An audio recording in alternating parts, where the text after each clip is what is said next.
When you step outside on a clear night in the United States, whether you're under the vast skies of Texas, the deserts of Arizona, or even catching a glimpse between city lights, you're looking at something extraordinary.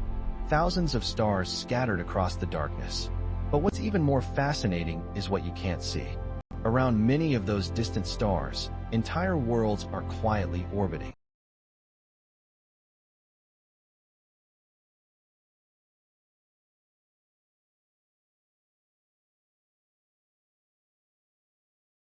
These hidden worlds are called exoplanets, planets that exist beyond our solar system, circling stars other than our sun.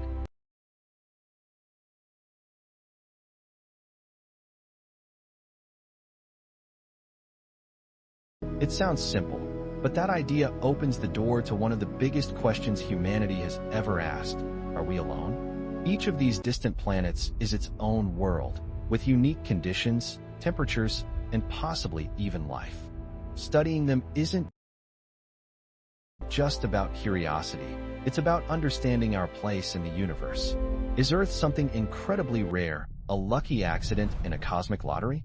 Or is it just one of countless similar planets scattered across the galaxy? For most of human history, exoplanets were just theoretical ideas. The problem was obvious. Planets don't shine like stars. They don't produce their own light. They only reflect the light of their host star. Trying to spot one directly is like trying to see a tiny firefly hovering next to a blinding lighthouse from hundreds of miles away. Because of that, astronomers had to get creative.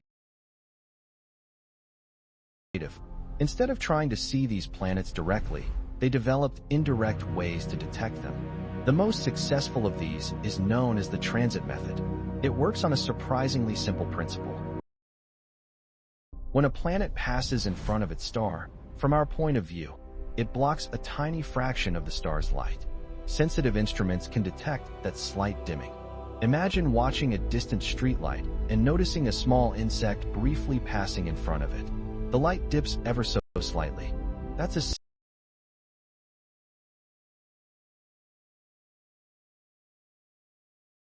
essentially what scientists are looking for, except the change is often less than 1% and can last for hours. Using this method, astronomers have discovered thousands of exoplanets. But finding a planet is just the beginning. The real question is whether any of these worlds could support life. That's where the concept of the habitable zone comes in, the region around a star where conditions might allow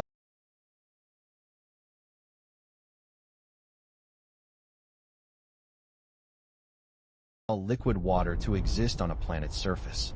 Not too hot, not too cold, but just right. In our solar system, Earth sits comfortably in this zone, with Venus on the hotter edge and Mars on the colder side. But every star is different. Smaller, cooler stars, like red dwarfs, have habitable zones much closer in, meaning planets must orbit extremely close to stay warm enough.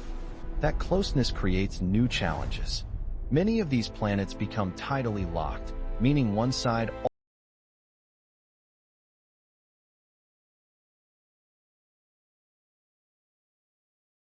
always faces the star in constant daylight, while the other remains in permanent darkness.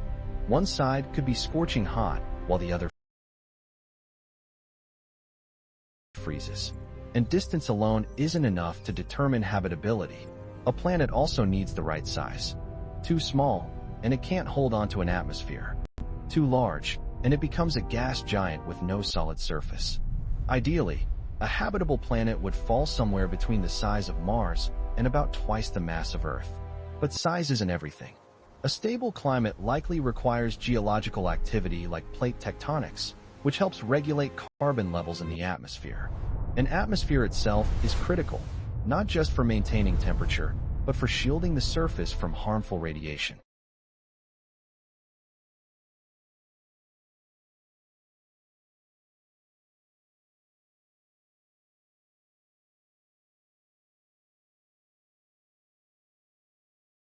The balance has to be just right.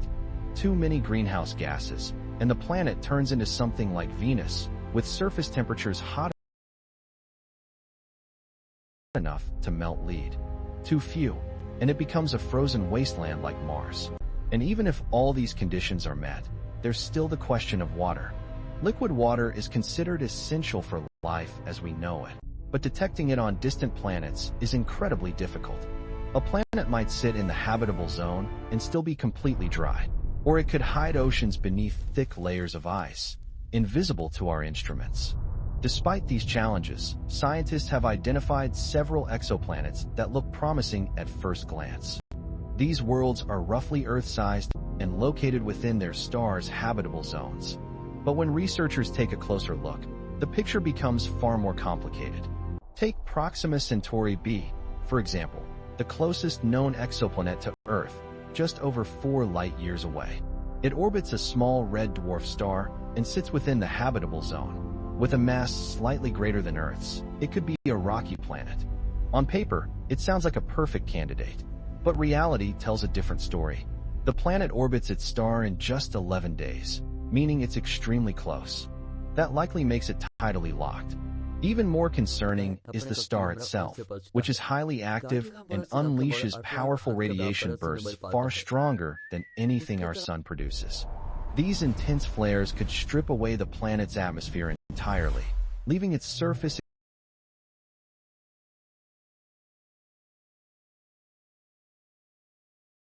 exposed to deadly radiation.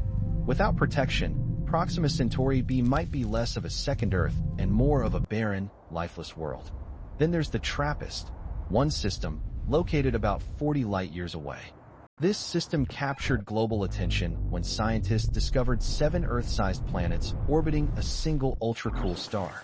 3 of them lie within the habitable zone, making the system incredibly exciting. The planets are packed so closely together that from the surface of one, neighboring planets would appear larger in the sky than our moon. This tight configuration allows scientists to study them in detail, but it also creates complications.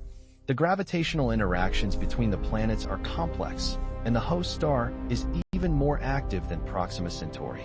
Early observations suggest that some of these planets may lack thick atmospheres altogether, which would make sustaining life extremely difficult. Another intriguing candidate is Kepler 442b, often described as one of the most Earth-like planets discovered so far. It orbits a relatively stable star and sits comfortably within the habitable zone. Its size suggests it could be rocky. But there's a major problem. It's about 1,200 light-years away. That distance makes detailed observation nearly impossible with current technology. We don't know if it has an atmosphere, if water exists on its surface, or even if it's truly rocky. It could just as easily be a mini gas planet wrapped in thick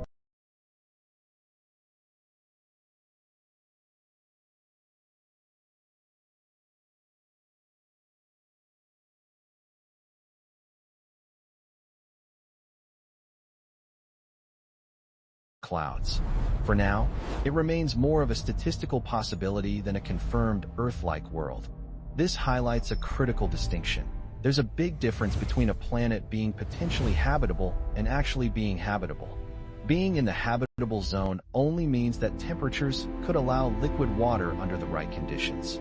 It doesn't guarantee anything about the planet's atmosphere, surface, or actual environment. Even in our own solar system, this distinction is clear.